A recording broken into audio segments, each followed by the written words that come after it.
Morning dear students, कैसे हैं आप लोग। उम्मीद करते हैं आप लोग अच्छे होंगे, स्वस्थ भी होंगे। अगर नहीं होंगे तो आप लोग जो है कि उसका जरूर एक्टिविटीज को अपना रहे होंगे जिससे कि आप स्वस्थ हो सकें। पिछले वीडियो में हम लोगों ने सौरमंडल देखा था। सिस्टमेटिक वे में हमने आपको बताया था कि कुछ चैप्टर में हम लोग सिस्टमेटिक वे में चलेंगे। उसके बाद जो है कि हम लोग इंपोर्टेंट चैप्टर को देखेंगे जिसमें एग्जाम बेस्ड क्वेश्चन होते हैं। उसी सिलसिले में आज आप लोग के सामने जो है कि ब्रह्मांड से संबंधित पहला वीडियो था, दूसरा वीडियो था सौरमंडल का। आज आपके सामने जो वीडियो है वो है आपका क्लास पृथ्वी की गतियां, जिसमें हम लोग पृथ्वी से संबंधित बातें और पृथ्वी की विभिन्न गतियां, मोमेंट वगैरह के बारे में देखेंगे और इससे रिलेटेड जितने भी क्वेश्चन और कॉन्सेप्ट होते हैं इसको भी हम लोग साथ में देखेंगे। जैसा कि आप लोग को पता है कि पृथ्वी, हम लोगों ने ग्रह जब पढ़ रहे थे सौरमंडल में तो आपको बताए कि पृथ्वी, सूर्य के बाद जो बुध है, शुक्र है, उसके बाद तीसरा ग्रह हमारा पृथ्वी है। और पृथ्वी ही एकमात्र ऐसा ग्रह है जिसके बारे में पता चला है। बाकी और जगह पर जो है कि जयमंडल वगैरह है तो कहाँ है, नहीं है, उसके बारे में अभी जो है कि चल रहा है रिसर्च।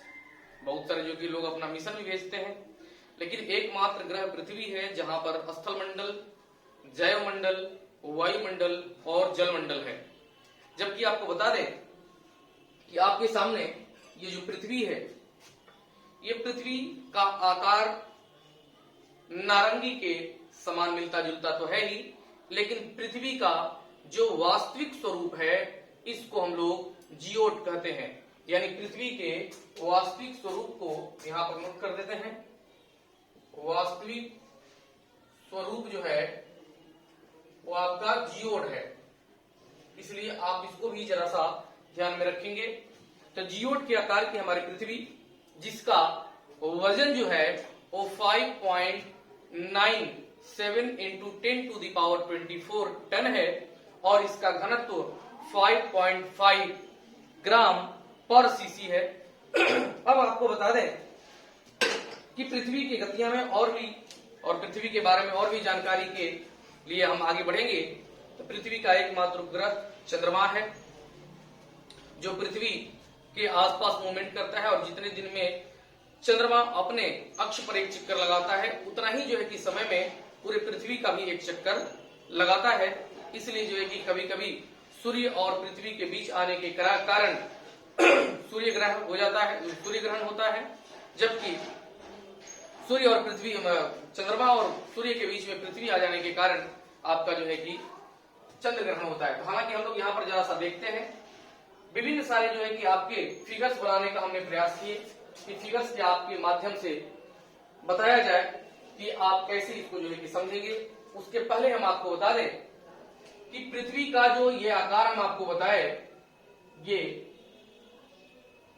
यहां पर जो है कि आपका दो टाइप का दूरी होगा, और इसके बारे में आपको एक्स्ट्रा चीज जानने की जरूरत यह होगी कि हो सकता है कि जितनी हम दूरियां बताएंगे इसके दूरियों को भी अंतर के रूप में प्रश्न में पूछ दे। जैसे यह पृथ्वी जो आपकी है वो पृथ्वी का एक हो गया विषुवतीय व्यास, विषुवत रेखा, अक्षांश रेखा, यानी इसका भी एक अलग से जो है कि आप लोग के पास क्लास पहुंचेगा।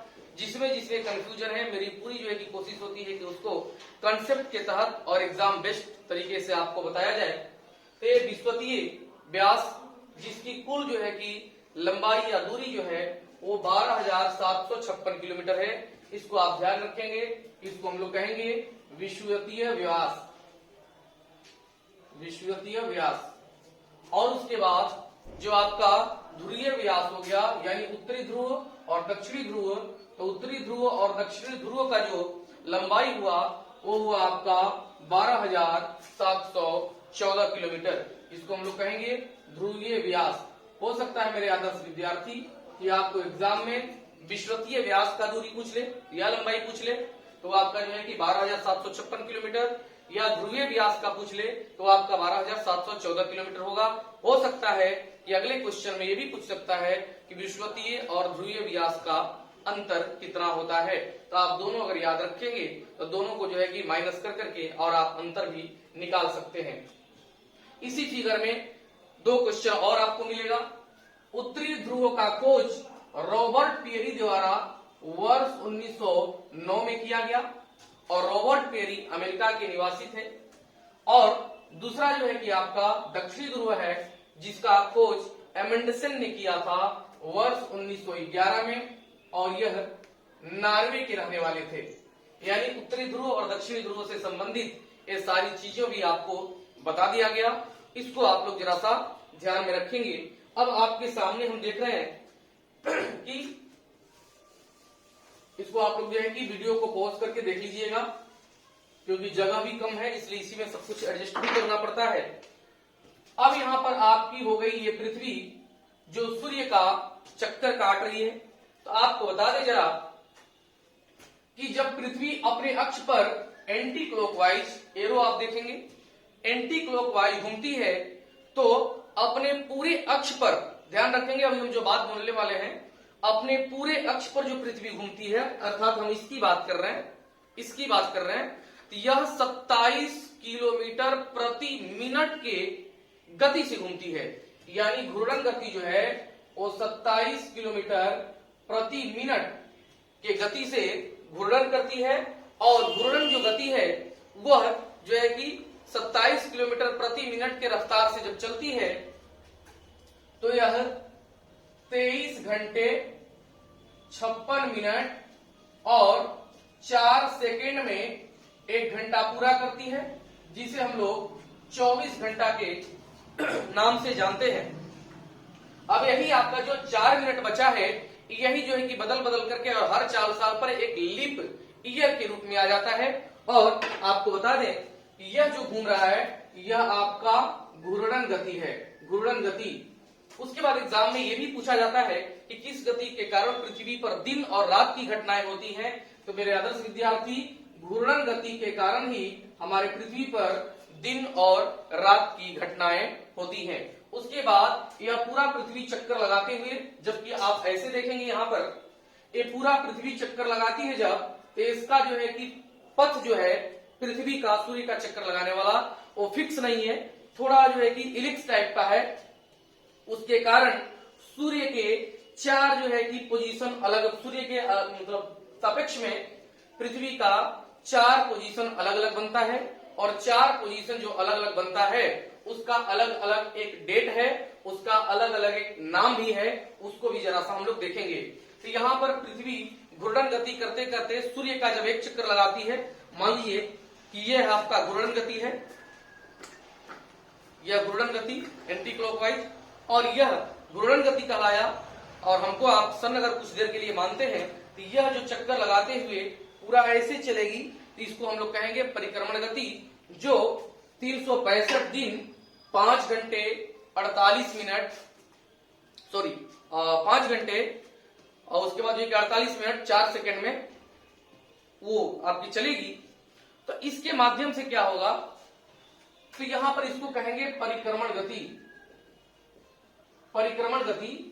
और ऋतु परिवर्तन, ऋतु परिवर्तन जो आपका होता है वो आपका परिक्रमण गति के कारण होता है। अब इसी परिक्रमण गति के कारण जरा सा हम यहां पर पोजीशन देखते हैं। तो सबसे पहले हम आपको ये बता दें कि सूर्य और पृथ्वी के बीच जो औसत दूरी है वह सूर्य और पृथ्वी के बीच औसत दूरी को खगोलीय एकक के नाम से जाना जाता है। इसको भी आप ध्यान रखेंगे, एग्जाम में कई बार ये पूछा हुआ है कि खगोलीय एकक दूरी है पृथ्वी सूर्य, पृथ्वी शुक्र, पृथ्वी चंद्रमा, चंद्रमा सूर्य। तो आपको जानना होगा कि खगोलीय एकक कहते हैं सूर्य और पृथ्वी के बीच औसत दूरी को, जो औसत दूरी है 14 करोड़ 98 लाख किलोमीटर। अर्थात सूर्य और पृथ्वी के बीच औसत दूरी 14 करोड़ 98 किलोमीटर है, जिसे हम लोग खगोलीय एकक के नाम से जानते हैं।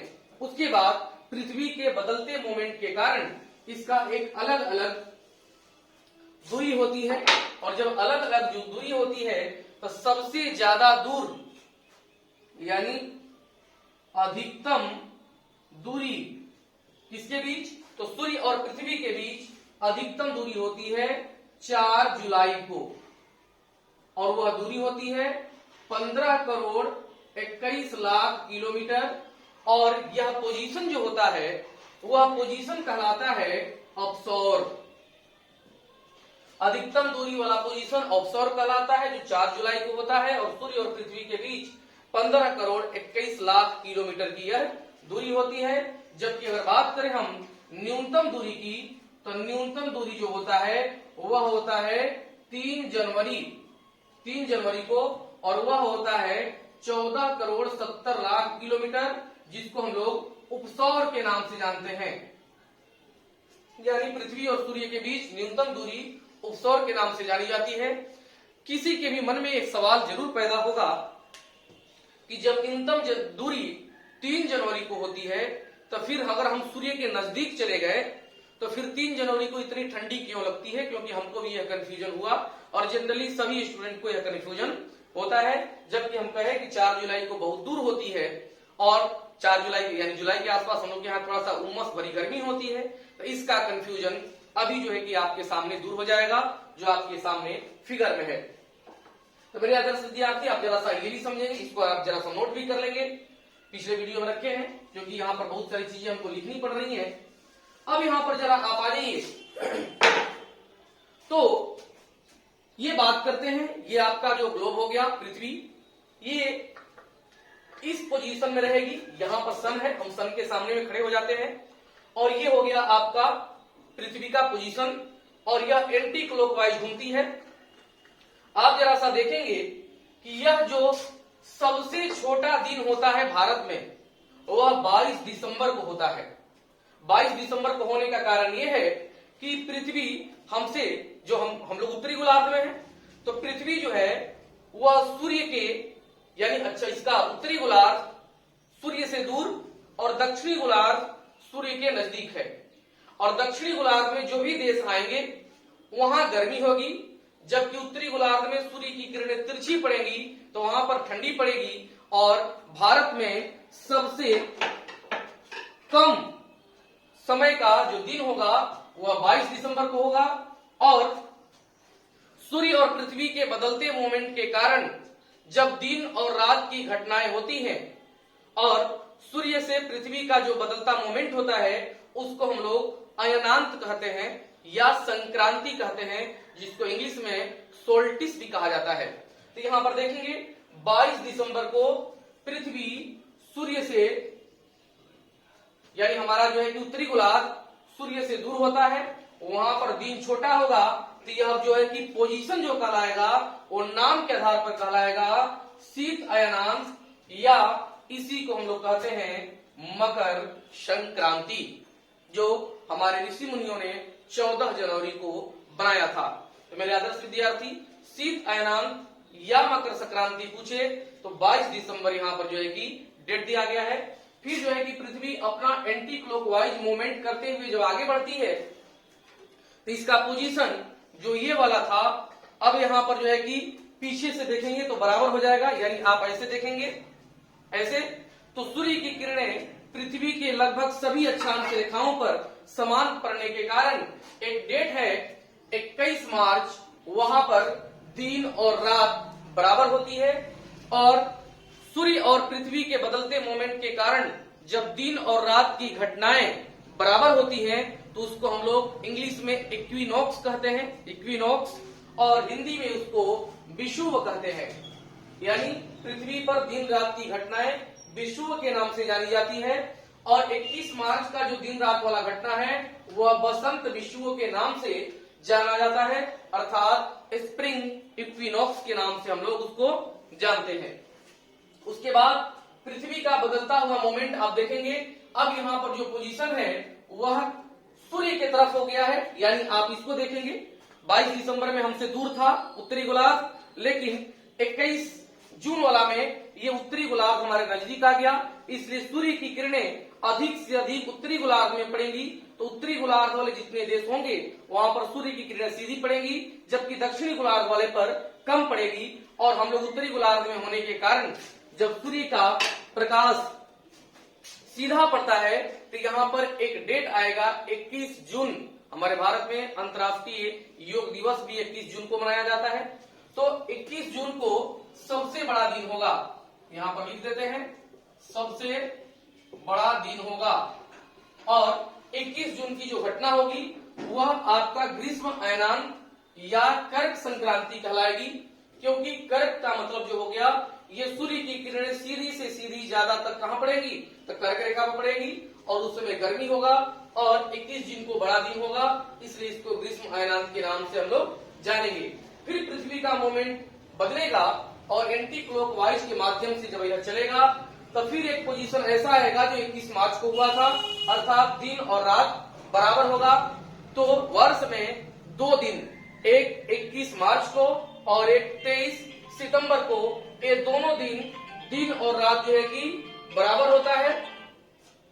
और जब दिन और रात बराबर होता है तो फिर वही घटनाएं विषुव कहलाएगी। लेकिन मेरे आदर्श विद्यार्थी ध्यान रखेंगे, यहां पर वसंत विषुव था क्योंकि मार्च था, लेकिन यहां पर विषुव तो रहेगा क्योंकि दिन और रात की घटनाएं बराबर होती हैं, लेकिन यहां पर अब बसंत के जगह पर शरद हो जाएगा, शरद विषुव कहलाएगा।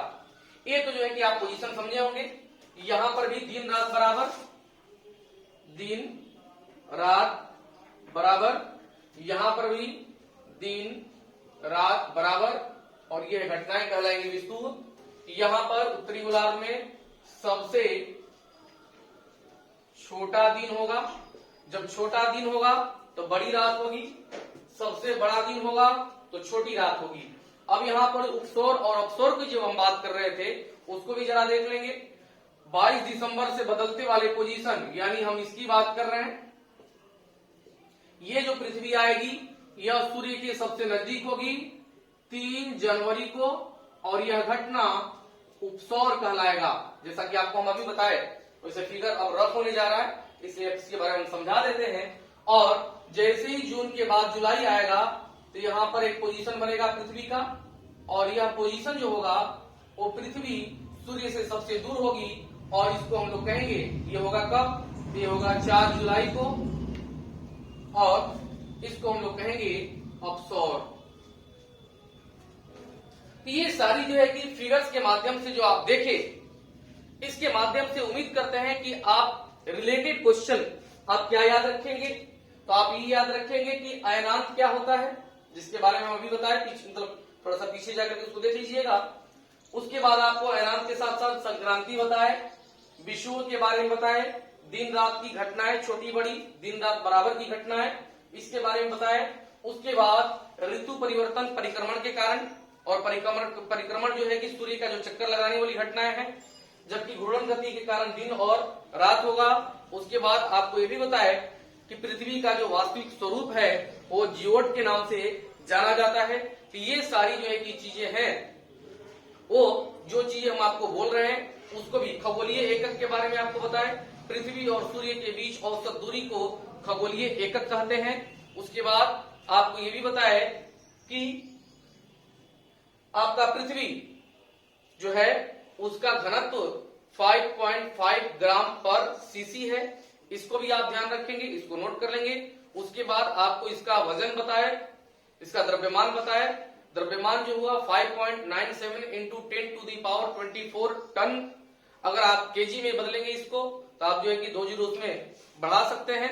इस प्रकार से मेरे आदर्श विद्यार्थी आप इसको जरा सा अच्छे से समझ करके, कंसेप्चुअल तरीके से समझ करके, और जो भी पॉइंट आपको लगेगा जहां जहां ये चीजें हम आपको बताए हैं उसको आप लोग नोट करिएगा। पिछले अगले वीडियो में आपका जो आएगा वो होगा ये पृथ्वी पर जितनी भी रेखाएं खींची गई हैं, ये सारी रेखाएं चाहे ध्रुव यानी उत्तर से दक्षिण के बीच खींचा गया हो या जो है कि विषुवत रेखा के पैरेलल खींचा गया हो, इससे भी रिलेटेड एग्जाम में जो है कि क्वेश्चन बनते हैं और इससे क्वेश्चन आपको बिल्कुल नहीं छूटे। इसके लिए मेरा पूरा प्रयास रहेगा कि कॉन्सेप्ट के माध्यम से ही यह जो है कि चीज आपके पास पहुंचे। और आप लोग एक बार और बता दें, यूनिवर्सल प्लेटफॉर्म को ज्यादा से ज्यादा सब्सक्राइब करें, क्योंकि आप ही के बीच कुछ ऐसे भी लोग होंगे जिनको पढ़ने लिखने से शायद कोई मतलब नहीं होगा, वो अनाप शनाप टाइप की चीजों को करेंगे। वो हो सकता है कि जो है कि वीडियो के बारे में कुछ गलत कमेंट भी करेंगे, तो उससे कोई फर्क नहीं पड़ता है मुझे, क्योंकि आपके पास अच्छी चीजें जाएं, इसके लिए चाहे कुछ भी जो है कि करना पड़े, इसके लिए यूनिवर्सल प्लेटफॉर्म टीम कमिटेड है। तो हम लोग मिलते हैं अगले वीडियो में अक्षांश और देशांतर रेखा के साथ। तब तक के लिए बहुत बहुत धन्यवाद। आप लोग ऐसे ही जो है कि जुड़े रहिए, आप लोग सारी सूचनाएं पहुंचते रहेंगी। धन्यवाद।